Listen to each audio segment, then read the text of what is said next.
This is the CEN show. This is Brother Rasta Key. I got on the line Brother OTD. I also have another guest on, Brother Chuck. And we're going to have a little conversation this evening. I was having a conversation earlier today with another one of the conscious brother that's in the crew. And we were talking about race. So we basically were discussing how race is a systematic thing that we have to deal with. We have categories of people. We have the non-white people. We have white people, and we have white supremacists, according to Brother Neely Fuller.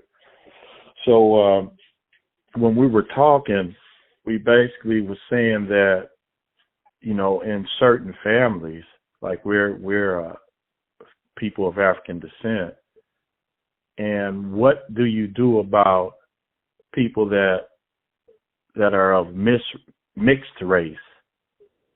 You have, like, in my family, I have a grandson that's he's a white and black. I have a niece who's married to a white person, and she has two children that's white and black. So I want to start off with Brother Chuck. Brother Chuck, how can I put this? How do you, living in a racial society and being that you're black and things are kind of against you, and then you have people of mixed race, how do you kind of deal with that? You have people that are of mixed race, and how do you categorize them? How would they fit into a scheme of things that's racial related? Brother Chuck. How do I deal with it? First and foremost, I learned that I was black at a very young age. So it kind of threw some inferior complexes on myself, because it's taught how to act and what to do and what not to do in a certain environment, and meaning among white folks. So I learned how to deal with more so, I guess, would say watch what you say and when you say it, and how you say it, how you play and how you don't play, what you can do and what you can't do in that environment, in a mixed environment of black and white. So how do I deal with it? It was basically on how I was told, how I was taught, what to say and what to do. Certain things, places you don't go, certain things you don't do. Be in at certain times and don't go here and don't go there. And in that aspect, I did just that. Did just what I was taught. Until I got older, and I had a mindset of, well, it didn't matter, but it was that racism was still there. But it wasn't to a point where it didn't matter what I said or didn't do, because I still had that teaching of what to do and what not to do, when to do it and how to do it, and where to do it. And I honored those teachings of being respectful, and that didn't only go from dealing with white folks or any other race, but it was with my own race as well, with blacks, with my black people. So learn to respect, learn what to say, when to say it, how to say it, and be respectful.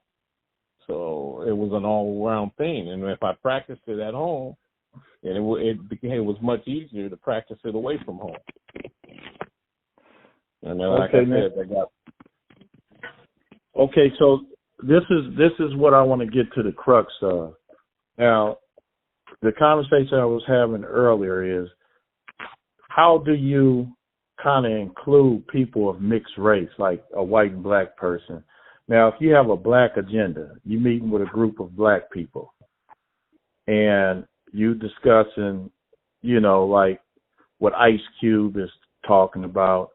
The black people need to be included in things financially, so we we're going to discuss our agenda with Democrats, Joe Biden and them, or going to discuss it with Trump.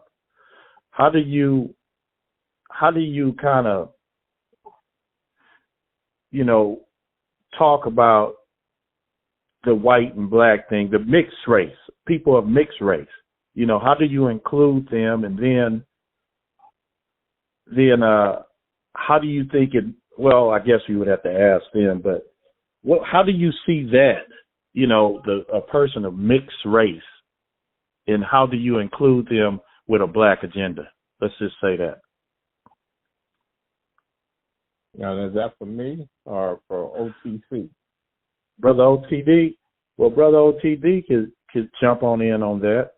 Talk to us, Brother OTD.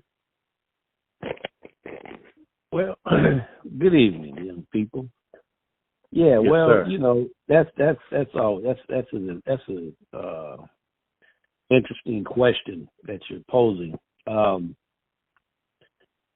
question is rooted in racism itself. I mean, not speaking as if your question, because that's not your question. That's a general question that's been pretty much circulating for many, many years, as far as, mixed race, white, black, whites marrying black, having mixed children, but all of that, but at the end of the day, that's all a diversion, it's, because there was a time in life where race didn't even matter, so if you're going to stick with truth, you got to dial it back to, 1400s or the 1300s, or, I'm not quite sure about the era. I had a class with Brother Dr. Green over at Compton College. I remember he was talking about, where, the world didn't really address you in terms of race.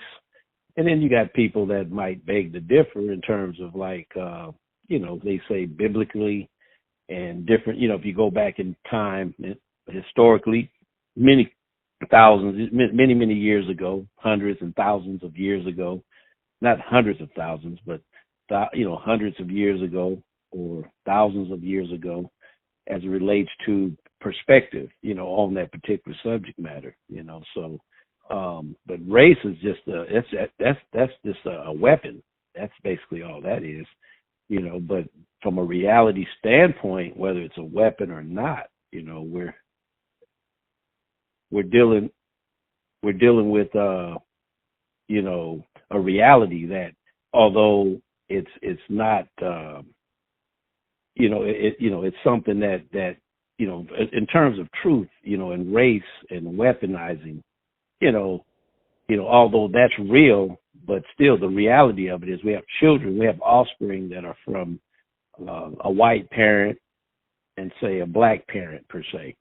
So, and then, who will define what that child is? Are they white? Are they black? Are they both? But the bottom line is, I look at it as far as what Ice Cube is talking about, they're all included, because, the father is a black man or the mother is a black woman. And so with that, and, that being a family, of course, they need to be acknowledged, and the child, which is a black child, or the way society will weaponize the blackness against that ex-child, police brutality, redlining, getting loans at the bank, being economically, that's what I'm saying. So basically, they're going to feel the effects of the racism because of their blackness. Now, if they come out looking white, where they can pass for white, then they may not have those struggles. I don't know if you guys ever seen the movie Imitation of Life. I think that was the name of it, where Yes. there was a woman that was a maid and she had a daughter, and the daughter came out looking pretty European, where she actually, she had a tough upbringing, and she broke ranks. You know, she chose to pass as white, and she broke away from her mother, you know, and struggled with it. And at the end, of course, the movie, she come running back. The mom was dead, and she was apologetic, you know, saying that I'm sorry, you know, that, you know, I caused you this harm. You know, it basically brought her to her death because she loved her child. You know, so basically, we're talking about a detailed, very intricate problem, very, you know, serious situation that, you know, children have identity crisis and things like that, you know, so I think that, you know, those things have to be addressed, you know, but I think it all comes into the family dwelling, you know. You have to raise your children with self-esteem and love and let them know the ill effects of the and the realities of the world, the evilness of the world. You know, there's haters out there, and they can use your color against you, whether you you know, different shades of black, you know, they will use it against you, and it's proven, you know. So, you know, that's the unfortunate part of it. But, you know, the thing about it, we as people, you know, the world don't have to entertain that. You know, you don't have to, you know, you don't have to entertain that. You don't have to agree with it, you know, but it is a reality. But the thing is, it's like it's an individual feat, you know, where you have to realize that, hey, you know, I'm you know, like I say, the self-esteem building and the consciousness at the same time, making people aware, your family member aware of the ill effects of society, then, you know, that's just it. But as far as being included in an agenda, as far as say reparations or anything like that, you know, of course, you know, I mean, if you know, if that's the case, you know, if there were going to be reparations, you know, I personally believe that anybody of any, if you have African descent, sure. But, you know, the thing about it is, there's an old saying that, you know, there's no, you know, in America, unless you migrated from Africa, you know, in the last 30 years or something, or 100 years or whatever, there's nobody, you know, no one's pure African, you know, people have been enslaved for 360 years, 400 years. And there's all kind of mixing going on. There's all kind of mixing that went on. You know, so anyway, you know, so the point is, who's going to do the judging? Who's going to do the measuring on how much and, you know, black that you need to be able to get reparations? I just use that as an example, you know, part of that, you know, that agenda. So, but it's just a weapon out there, and it really doesn't make any difference, you know, to be honest with you. It don't make a difference. But it does, but it doesn't. In certain contexts, I would say. I know Brother Chuck made some important points when he was saying that he was raised to learn how to maneuver in a racial context, since that's what we're in. And I think that anybody that's of a clearly a mixed race, they would have to, you know, like you were saying, Brother OTD, be raised to, you know, with self-esteem, and with Brother Chuck, you know, how to maneuver through and deal with the situation that we're living in. We're living in this racial context, being, you know, it's a white supremacy, racism. So very, very important to, now another thing we were talking about, we were saying, as far as you know, the mentality, learning how to grow in society, to change the narrative, the mentality of like self-destruction, you know, anything pertaining to black degradation, you know, education, the lack thereof, and just changing into a better person, being of African descent, and then you organizing, and learning and reforming.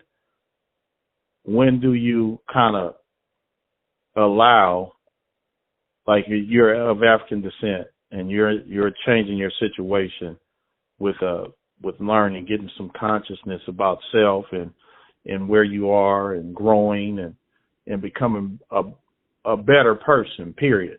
And then you organize a group of people. And when do you include people that's not African American in your movement to increase your knowledge base and you start off as an African group, and then all of a sudden, when do you include others in your scheme of things, Brother Chuck? Well, for me,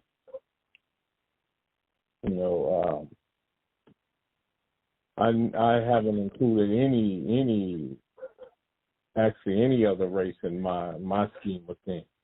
I've grown up black. I've gone to some white schools, and in that situation, it was inclusive. And it wasn't something that I did myself. I didn't organize anything. I wasn't in a group to where they organized incorporating or including a different race. But what I did, in my walk,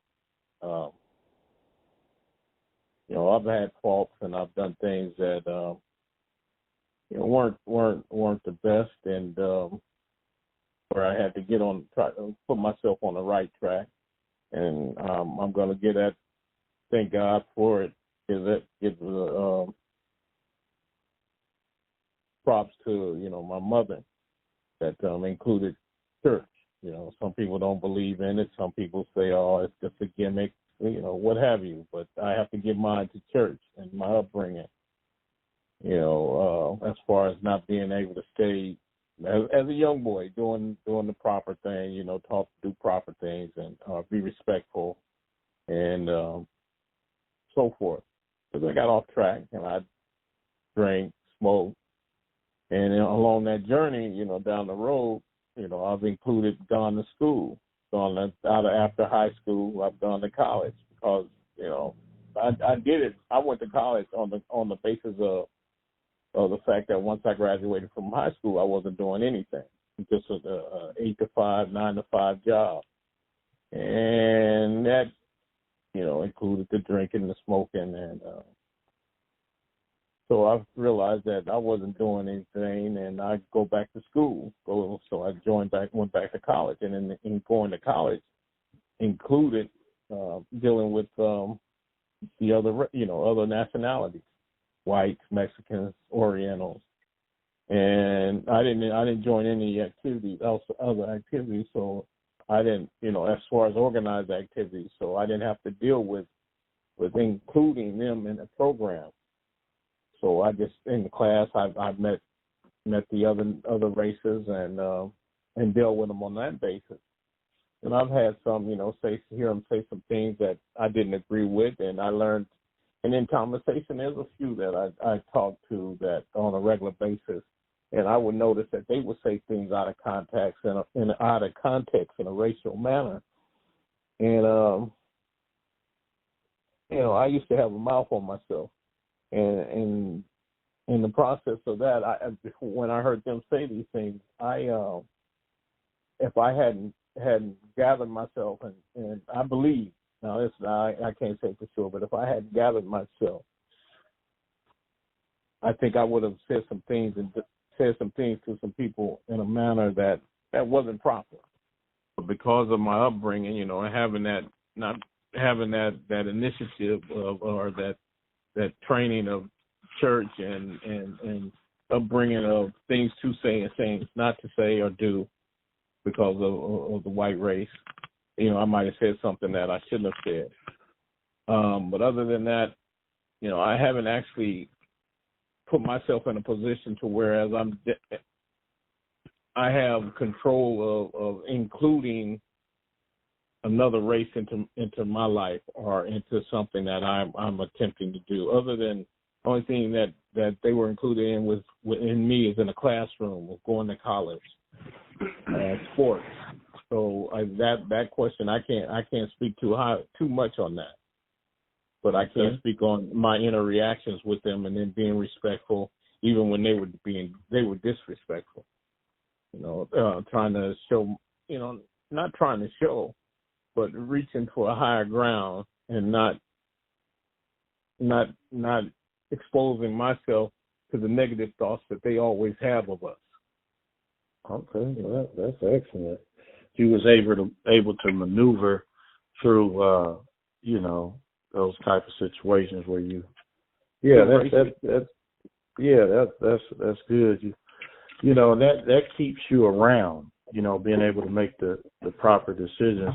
Brother OTD, I want to ask you, I know you was in a black fraternity, right? You're in a black fraternity. Have you guys ever, in your fraternity, Alpha Phi Alpha, have you guys ever had to kind of like commingle with other races? I know that the Latino groups kind of join in with the black struggle at times. When have you ever dealt with other races in your fraternity situation? Well, we have different races in our fraternity. So okay, yeah. Talk about that. Well, I mean, it is what it is. I mean, we're the Greek lettered organization, primarily brothers, a black fraternity. We don't discriminate against any race to be in our fraternity. So that's not a prerequisite to be in our fraternity to be black. Because, I've met a lot of ignorant black people that I would never want to associate with, or let alone get into the fraternity if I had something. But of course, it's few and far between. But I've met white frat brothers. I remember one of the brothers that I met when I was back in the day. He was a white guy, and he kind of had a disposition about himself. He was kind of like a brother, like a soul brother. You know what I mean? He had a little soul to him. For what would prompt a white guy to want to join a predominant black Greek lettered organization, you'd have to ask him. But once you meet him, you can see why. Because he has his preferences in life. He might have grew up with around black people, and it's kind of like if you look at music and rappers. You have these white rappers, and a lot of the white rappers, a lot of them, they got a lot of little soul about them. They interested in the black culture, to a certain degree. Some of them use it for economic gain to capitalize on and fake the funk and all that, but not all of them. Some of them got it honestly as it. So when it comes to the fraternal order, again, it's not a discrimination thing. But again, I think in my time, I'm aware of probably at least 2 or 3 white guys that was in the fraternity, and we look at them as brothers, if you're an alpha, you're an alpha. That's just the way it is. And I'm sure that goes for all the fraternities, in terms of all the predominant black, historically black fraternities, and sororities. But, it's a lot of ignorance involved, race and all that, that whole thing is a diversion, that's to keep you at an economic decline, to hold you back, to enslave your mindset. Racism, although it's alive and well in terms, we talk about white supremacy, and you zero in on, where it rears its ugly head. Dr. Cress Welsing, Dr. Frances Cress Welsing, she talked about the several fronts, where that evil, ugly head would rear itself. And in economics, and religion, and to name a couple of areas. I'm not gonna. I just challenge folks to study Dr. Welsing, her philosophy, her research, in terms of that. But like I say, it's alive and well. Like I say, it's a weapon against you. But again, it's something that you don't have to practice. You don't have to practice racism yourself. You don't have to be evil and ugly toward people. I mean, there's a book, challenge anybody to check it out, White Fragility. White Fragility is a book that came out. I'm not sure of the date when it came out, but basically, there's a white woman named Robin DiAngelo, Dr. DiAngelo. She came out with a book called White Fragility, and it's like why it's so hard for white people to talk about racism, and so in a nutshell, I brought that up is because it puts a guilt trip on white folks, and it's kind of like that there's a lot of white people who say, hey, I'm not racist. I got some of my great friends are black. I got blacks in my family, But, what the book alludes to is that, turning that blind eye, throughout your life, It's kind of like, all of a sudden, everybody wants, like right now after the Black Lives Matter, and after all the social unrest, as they say, and so forth. I don't know if you realize it or if you guys realize it, but what's going on in education, in higher education, there's a lot of diversity programs going on. There's a lot of diversity consciousness going on because of the George Floyd and other events that have taken place over the last several months, And I'm aware. And so I'm definitely aware. Right. So so what I'm getting at, it tied it into white fragility, and all of that. It's like all of a sudden, people feel like, well, we got to do something about this, that kind of thing. And,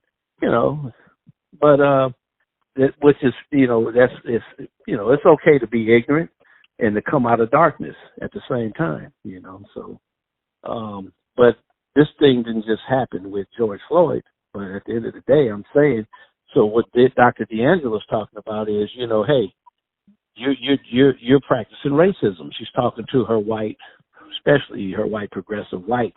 Progressive whites, feel that they doing something about it, that, hey, I'm not practicing racism. I voted for Biden. I voted for Kamala Harris. I did this, no.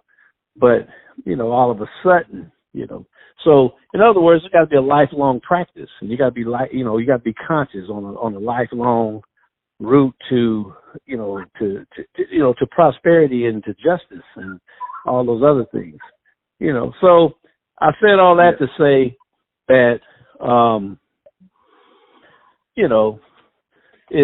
it's a detailed, intricate issue. You asked a question, and I'm just saying, so it's not a one-size-fit-all type of answer for that. It's just basically, go ahead. Let me add to that.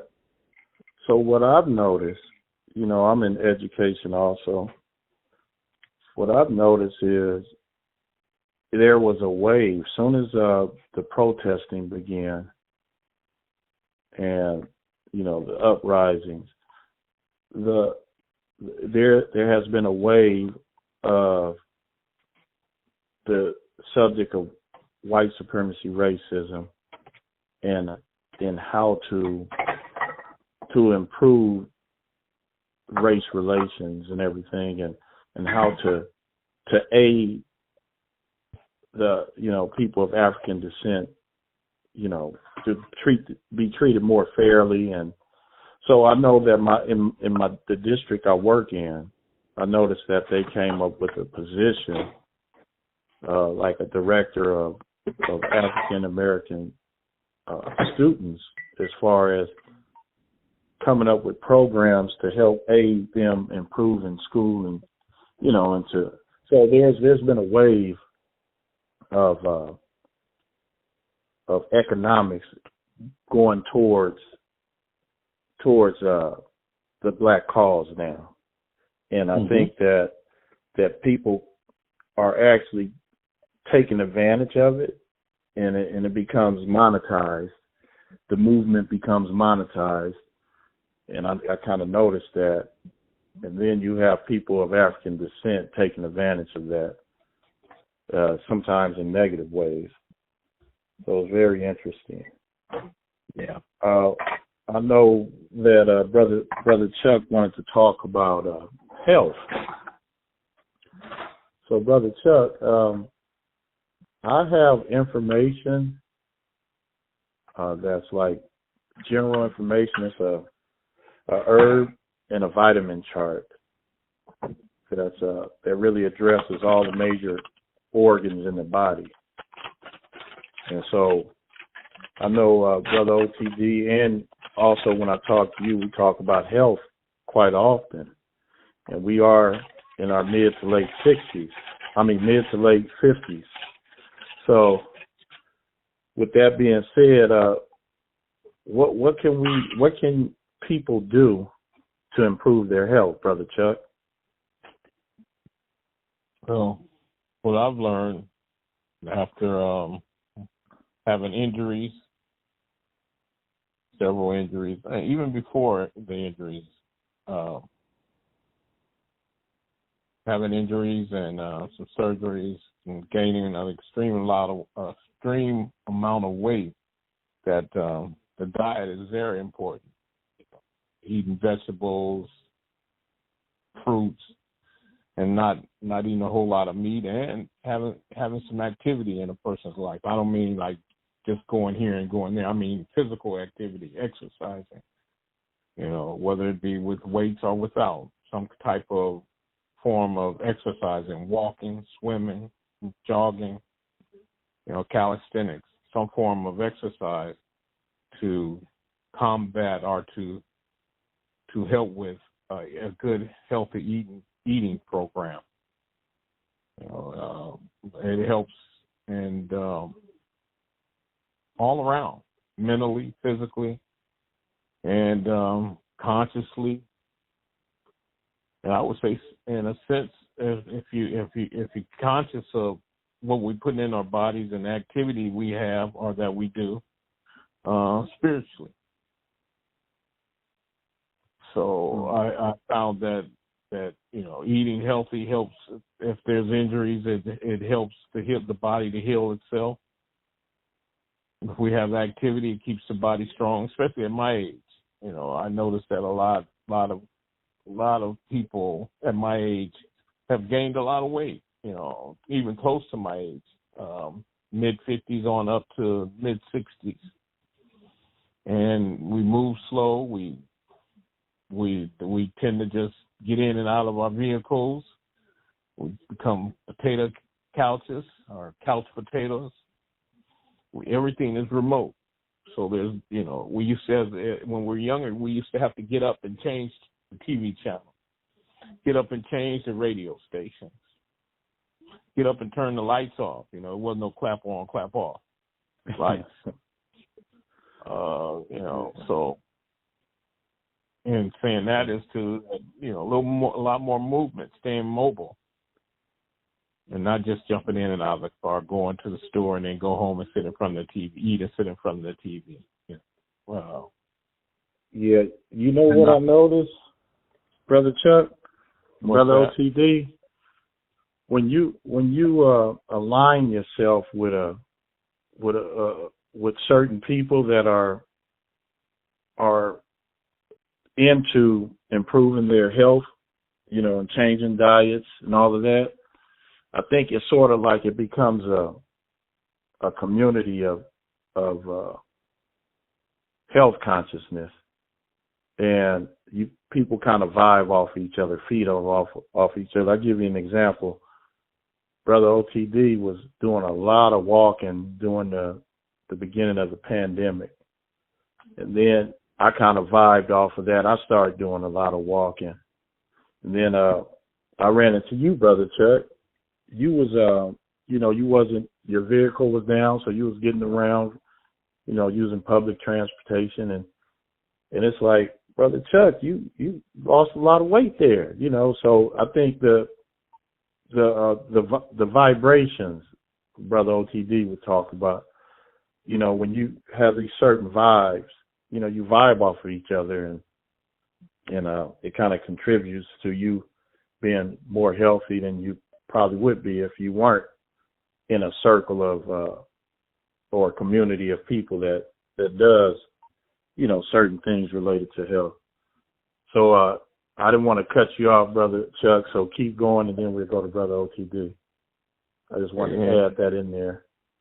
Yeah, and to the point that I started using transportation, it was not long after I've had surgery, and the only thing I was doing was getting in and out of my car, and no exercise. Some exercise, I go to the gym occasionally, or off and on, not occasionally, but off and on, and that was tend to have been enough for me. I would sweat, get a nice little workout, but once my vehicle was no longer operative, I to go to places that I wanted to go to or need to go to, I used either public transportation or I walked, and that was on a regular basis, more so than I went to the gym. And so that has been a plus towards my health and me losing weight. As children, all we ever did was walk, and most of the time, fruit and vegetables, not the fast foods, not the junk foods. But as I've gotten older and the health was no longer up to par, I've learned that, our diet plays a major role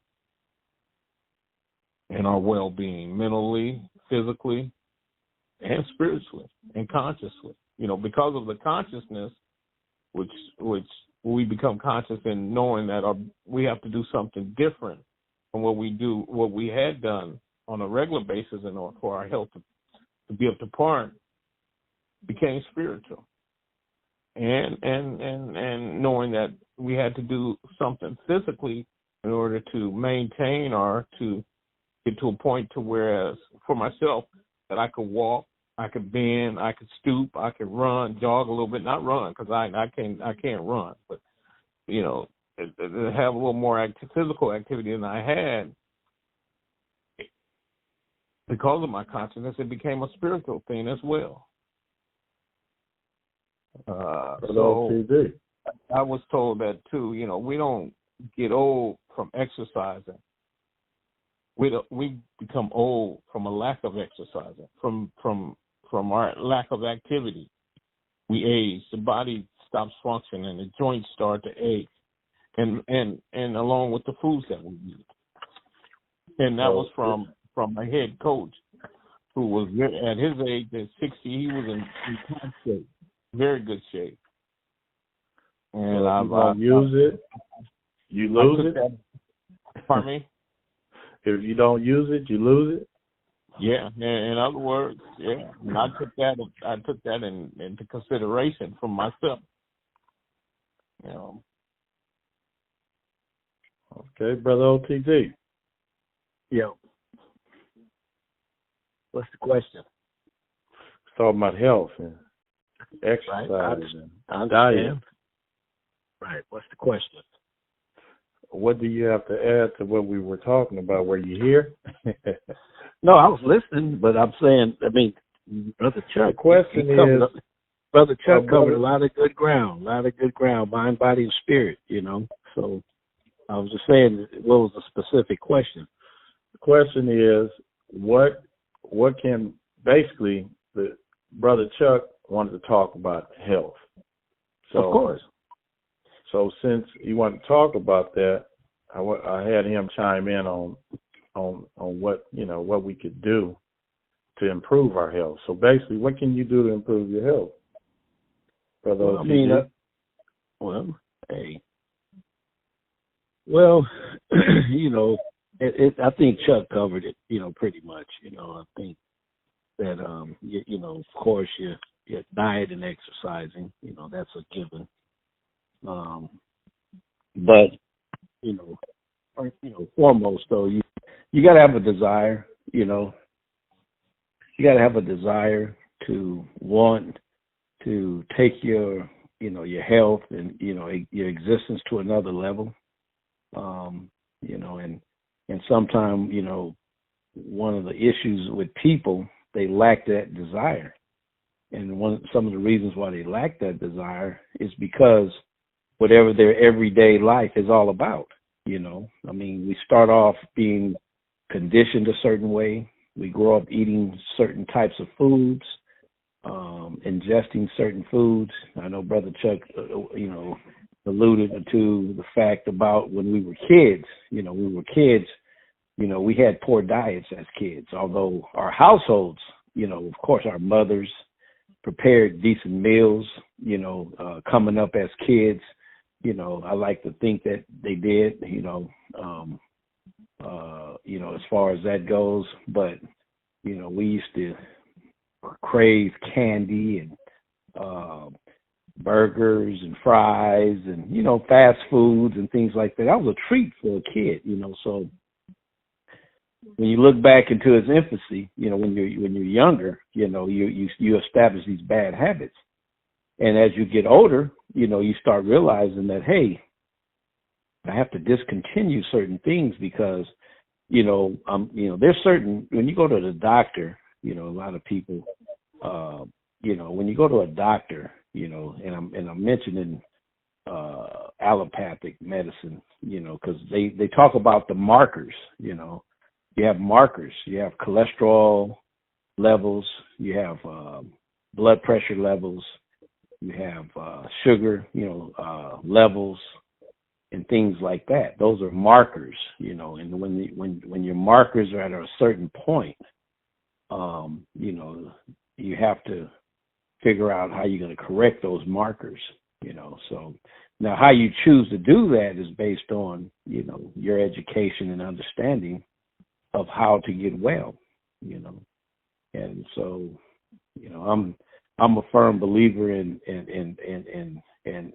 basic holistic, holistic meaning that, hey, you know what? If you refrain from eating a lot of saturated fats, a lot of sugars, a lot of salts, to the best of your ability, you should be on the positive end of the battle, that type of thing, So recognizing that, people say, oh, I've been eating that all my life, well, and my grandmother lived to be at 99 years old, that type of thing, and so it's a form of conditioning, but each individual has to do some introspection and look at where they're at and decide what they're going to do moving forward, So there's all kind of helpful information out there that, some of it is controversial. Some of it, people might say it's just a theory, that type of thing, so however you look at it. But at the end of the day, being conscious of, staying in motion. I always talk about staying in motion. I took a walk. I walked about 4 miles yesterday, hadn't been walking as of late, but I'm not off my quest for walking. Walking has been doing me a lot of good, especially during this pandemic crisis, because I'm not used to being shuttered, shut in, that kind of thing, being shut out of things. And so it's been a kind of a challenge, but, walking has really kept me balanced in terms of my equilibrium, keeping me at a balance and making me, it actually, I feel pretty good. So the answer to your question, I guess I answered it, but to sum it up, your physical, your physical, your exercising, your diet, those two things are very important, but also your state of mind, and I think both of those contribute to your state of mind, in terms of how you feel, and I think we as people need to capitalize and even make it and grow it as you realize your gains, you have to, you basically, you have to build on it. You have to continue to build on it because, although I must have, man, I hadn't walked probably in 3 weeks prior to yesterday, just a straight walk like I walk, but I still been getting exercise. I worked yesterday in the yard for several hours, and I was very, very fatigued, I put in wow, I really worked. And, but I consciously do it, when I'm working, picking up, raking, working, picking up, moving, this, that, So, so anyway, I think, today I was around some people and we were just, and I'm going to close because, like I say, I can linger on, but I was talking about, we were talking about the coronavirus, and I showed up over some folks' house and they were over there. They wasn't wearing any mask or anything, and I showed up. I had my mask on, and I was about 15, 20 feet from them. I was visiting an older guy that I know, and we were having a good conversation. And I was asking the younger guy there who I knew. I said, "Where's your mask?" "Oh, it's in the truck." "Okay." He said, "You got to die of something." He said, "When you die," he said, "we all, when it's your time, it's your time." And I have a saying, that although you cannot control the quantity, that means how many years you're going to have. You can't dictate that, but you can have a hell of an influence on your quality of life. You don't know when you're going to get out of here, but while you're here, you can lay off the saturated fats, eat more fruit, like Brother Chuck said, eat more vegetables, like Brother Chuck said, lay off the sugary drinks, and eat more fruit and that type of thing, which will add to your quality of life, and therefore will add to your mental aspect. And when your physical and mental aspect is in sync, of course, your spiritual side also flares. It opens up even more. You become more dynamic. You become more creative. And that's what it's about, I think, in my perspective, is to just keep that spirituality, open wide to where, meaning, that is the, I guess you can say, tool or what guides me to help others to realize that, there are people that are in worse shape than I'm in terms of economically or whatever, and so there I want to be a helper. I want to be able to make a difference in their lives. Like when I go to work, I never wake up in the morning and say, "Dang, I got to go to work." And I'm not saying I've never done it, but probably in the last almost 18 years, going on 18 years, I can probably count on both hands where I might have said, "Wow, I don't feel like going to work," because I look forward to going to impart knowledge and to try to make change. That's my, that's part of my mission. And so, but I can't do that unless I have, my other things are working, my body, my mind, and my the mind, body, and spirit got to be in sync for the most part for me to be even in that mode. So it's a constant work in progress, but it's very important, and because people can listen to people all day. People can talk to people all day, but when you come across the people with a certain energy, the other people pick up on that energy. So that spiritual energy.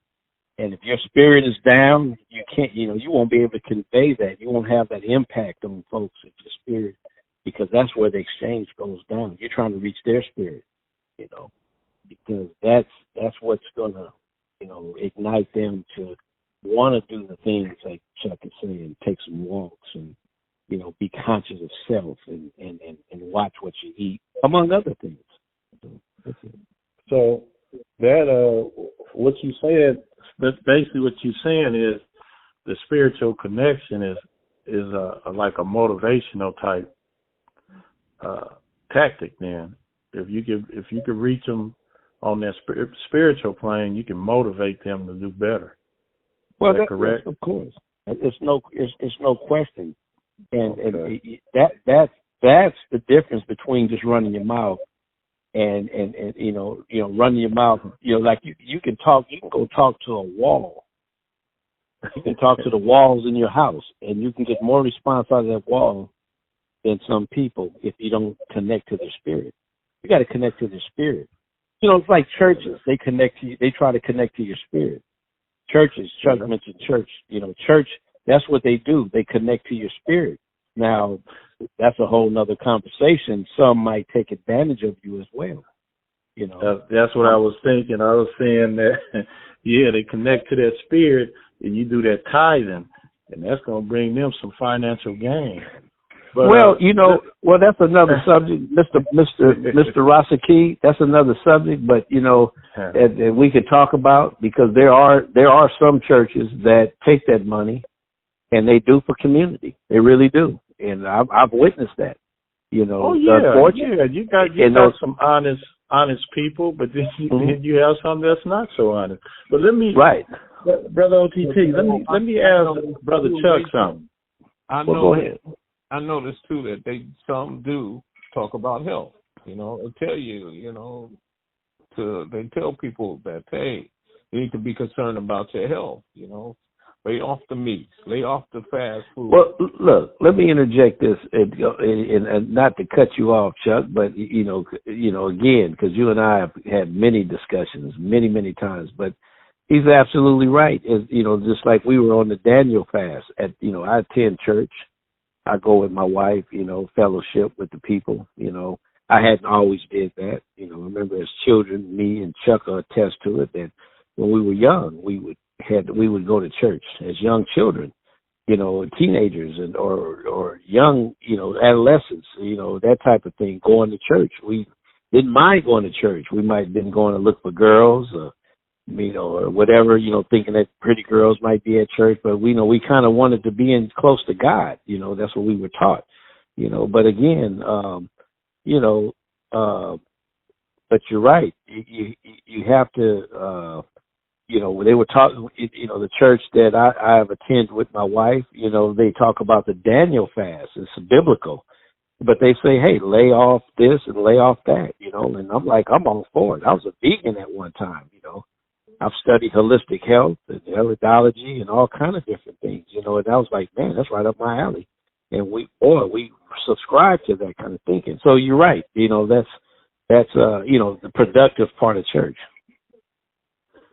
Okay, I wanted to ask Brother Chuck something, because we can talk many times.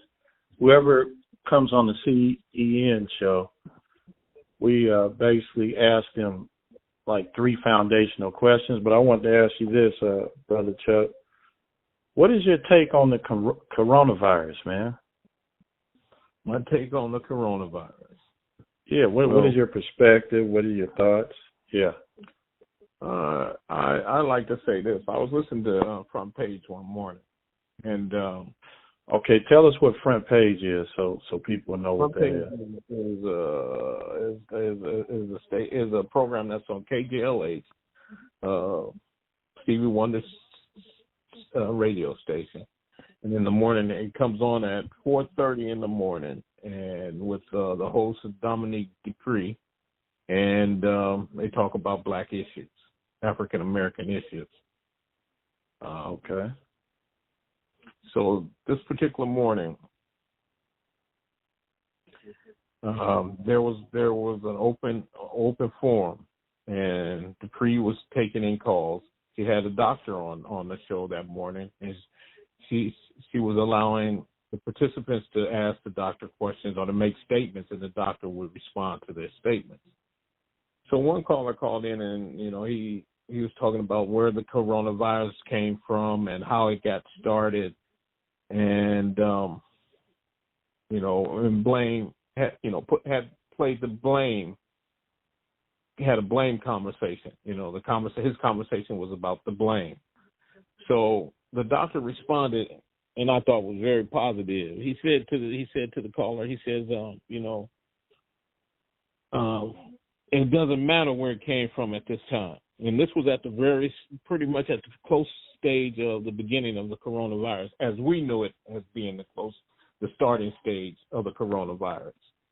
And the doctor said to the guy, he says, to the caller, it was a male caller, he says, right now at this stage of coronavirus, it doesn't matter where it came from. We need to find a way of healing or finding a virus and informing individuals of how to prevent from getting the coronavirus, that's COVID-19. So, and that was very positive for me, and that was my intake on it. As part of my intake on it, I don't know. I've also heard people say they don't believe that there is a coronavirus. They think it's something else, and they're just telling us coronavirus, a COVID-19. And I say this is that I believe there is COVID-19 or coronavirus, and if it isn't what they say it is, there's something out there that's causing people to get sick and die, and they're telling us ways to prevent from catching this COVID-19 or coronavirus. And my thought is that if this is going to keep me from catching this COVID-19, or say, as some people say, there's no such thing as COVID-19, whatever it is that people are catching and dying from it, and they're advising me to wear a mask, stay, your social distancing, come in less contact with people as possible, and stay out of the air, stay out the streets, or, and stay at home. I'm not obligated. I don't have a whole lot of obligations to whereas a lot of other people do, whereas work, dependencies and so forth.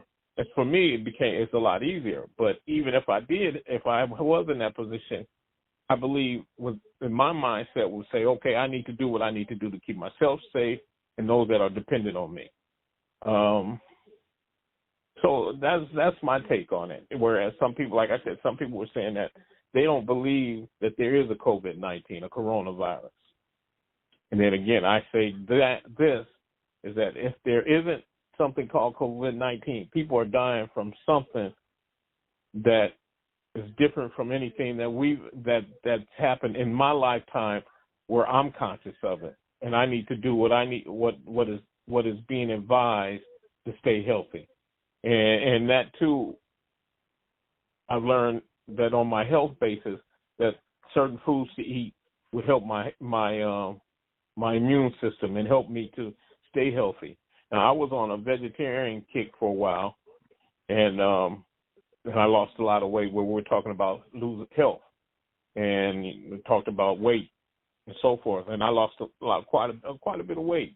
And so, I noticed my immune system was better, and I noticed my joints, the inflammation was gone and so forth.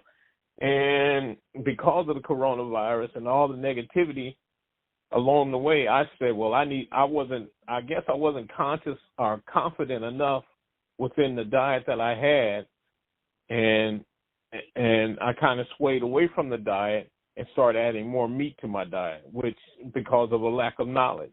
In this thing of health, one needs to get knowledge in order to be healthy and to be fit enough to fight off viruses and whatever ailments there are that attacks the human body. And at that time, I didn't feel confident enough that I was eating enough to fight this virus off. I knew that I could wear my mask, I could do the social distancing, I could stay at home and stay out of places where there's possibility of catching the virus. But then that lack of self-confidence and poor habits prior to my dieting, well, changing, I don't want to call it a diet, but changing my eating habits, I reverted back to my old diet, my old way of eating, not so much totally, but in some form of eating the meats, adding more meats to my diet to make my body, thinking that it would make my body stronger. By making my body stronger, my immune system would be stronger, and in that process, I gained weight. So I guess like a bear during hibernation, before hibernation, they put on the weight, and that's what I did. But my take on it is, we need to do what we need to do to stay healthy, and there are guidelines out there for us to be healthy and to avoid the COVID-19, or what, as some people would say, if it's not the COVID-19, whatever it is that's causing people to become seriously ill, and a worldwide spread of this virus, or whatever they like to call it. We need to do what we need to do, or I need to do what I need to do to stay healthy. So. Okay. Well, brother OTD, we're gonna end on your note. So what you have to contribute? If you don't mind me also adding this, where we talked about doing what we need to do to be healthy, and it's not built. It's not based on how we feel either. Feelings played a role in our health. A lot of us wouldn't be healthy. A lot of people would ignore being healthy, or wouldn't even be conscious or attempt to be conscious of healthy. Because food tastes good, food looks good, and it can be made, cooked, and presented in many different forms or different ways to where our feelings are involved, our emotions are involved. Food is an emotion, can be an emotional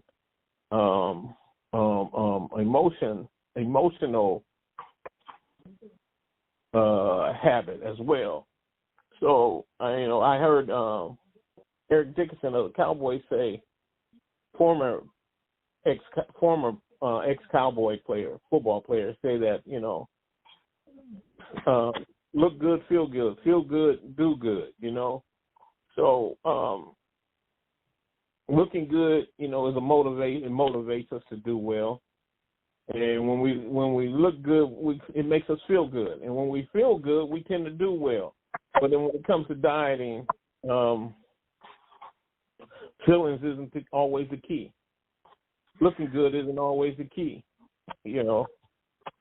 But in the process of dieting, feeling good comes with it after it's established. After we figure, not dieting, but I don't call it diet, but after we pick up a program or eating program that suffices us and that we're content with, that helps us to be healthy, we feel good. Then we tend to look good, and we tend to do well. So, but not basing our health on feeling good and looking good totally, because at the start of it, there's nothing in it about feeling good. There's nothing about it that actually look good, because it's out of the norm of what we normally do. We don't, like I've eaten the fried foods, the fast foods, and so when I was eating the foods that were beneficial to my health, they didn't have any of that, and none of that was part of my eating program. Okay. Well, this past week we had a little gathering at my job with the German chocolate cake, because one of the teachers is expecting a baby to come, so we all chipped in a little money, got him a cake, and gave him a few gifts. And so I had the past 2 to 3 weeks, I had to make a few changes in my diet, or my eating program, as Brother Chuck would say.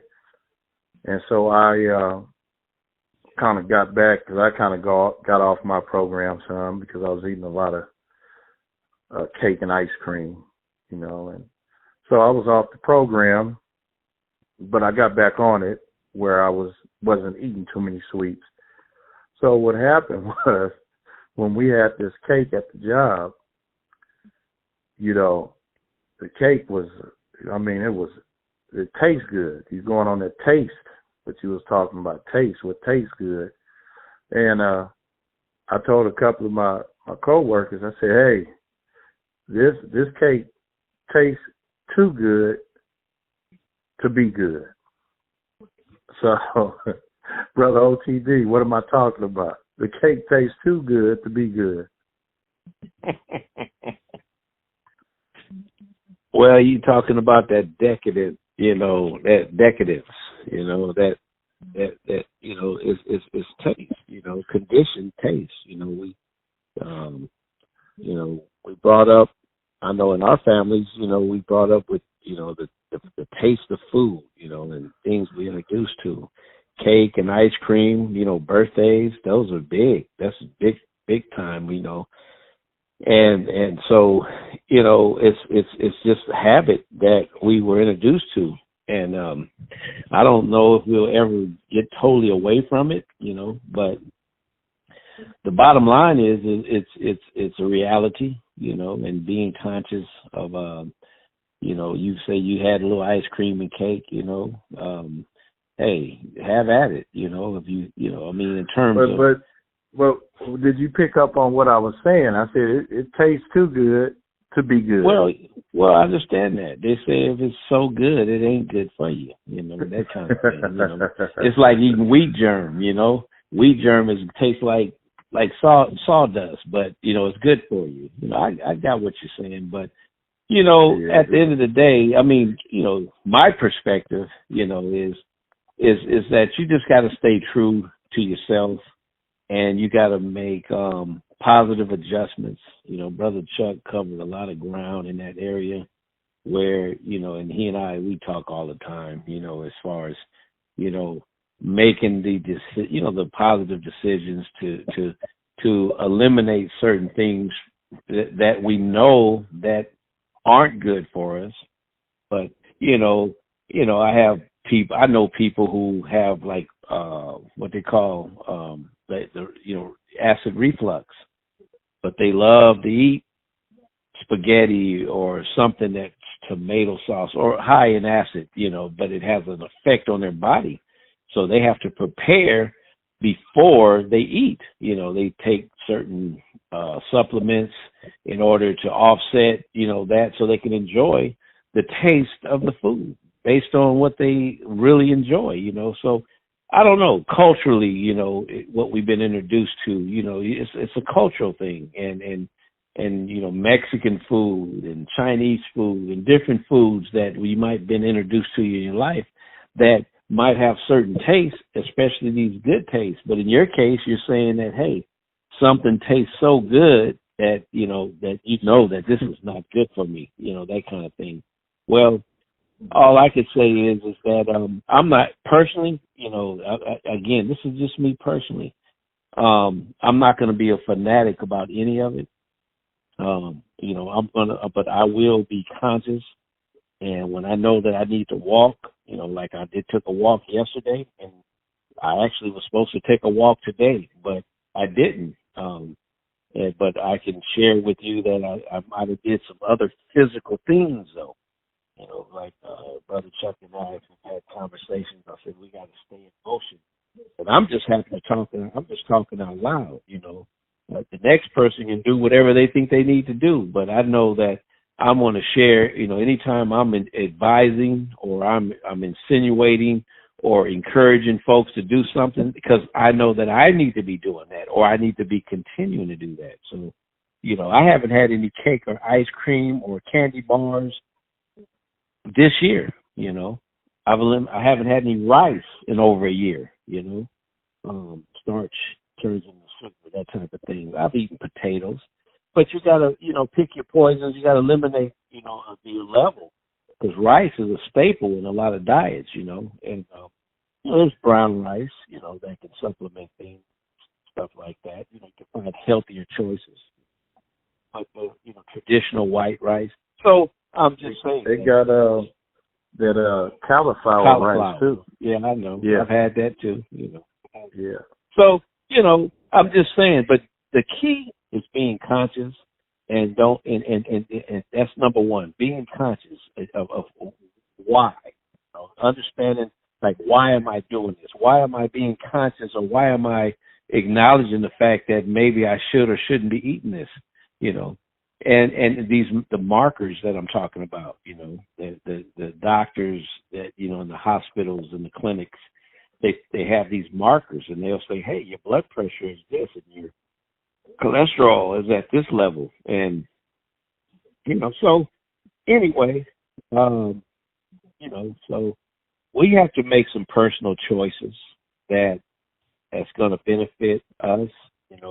I heard you talking about the coronavirus and that type of thing, and just to shed a little information on that, or my perspective, in real, super brief, is that, like what Brother Chuck is saying, I say that all the time, you can call it whatever you want to call it, you can call it, whatever, but I just had a dear friend of mine that just passed away, and he was in the hospital. He was diagnosed with corona. About maybe 1 or 2 years younger than me, maybe 3, at least 2 years younger than me. And he was a lawyer, and I went to school with him. And he was a fraternal brother, but not mine. But he was, but I was doing work with him for a little while and things like that. And I got word that he passed. It kind of hurt my heart, It found that it was coronavirus, And so that was the diagnosis from the practitioners, the allopathic practitioners, that said that you have been deemed with coronavirus. And if you know anything about corona, it's a respiratory issue, and it took him out of here. And the guy was on a track scholarship when I met him. Back in the day. So. But who knows? He might have. But the underlying, the more comorbidities, as they say, the diabetes, the high blood pressure, the obesity, and things like that will take you out. But to close, I will say, my wife has been doing podcasts every Friday night. She puts on a podcast every Friday night live with her constituency, with her friends and people that that she deal with. She had 50 people on last night, Friday night, excuse me, and she was sharing about anyway, they talk about taking zinc, taking vitamin D, and taking vitamin C. So I want to end with that. If Say you that don't, again. I want to add. I said, if you're not doing this, what I want you to do, especially during this time, add some zinc, vitamin D3, and vitamin C to your everyday regimen if you can. Okay. I'll be quite honest, I haven't been doing it. We have it in the household. She does it every day. She's around sick people every day. And knock on wood, as they say, having came down with anything in terms of that, she hasn't, and she's around sick people all the time. And but she is attributing that to maybe, she's not saying it's a cure. She'll be a damn fool if that's what she's saying, and I'll vouch for her that that's not what she's saying. But she's saying that the zinc, the vitamin D3, and the vitamin C has a direct effect on your immune system, and leave it at that. So. Okay, well, look. Yeah, we're going to end. I appreciate you, Brother Truck and Brother OTD. This was a nice session, and we're going to do it again quite often, hopefully. The website will be up in a few weeks, and that's right. Going to organize a weekly show and keep teaching, brothers, because that's what y'all doing. Y'all teaching.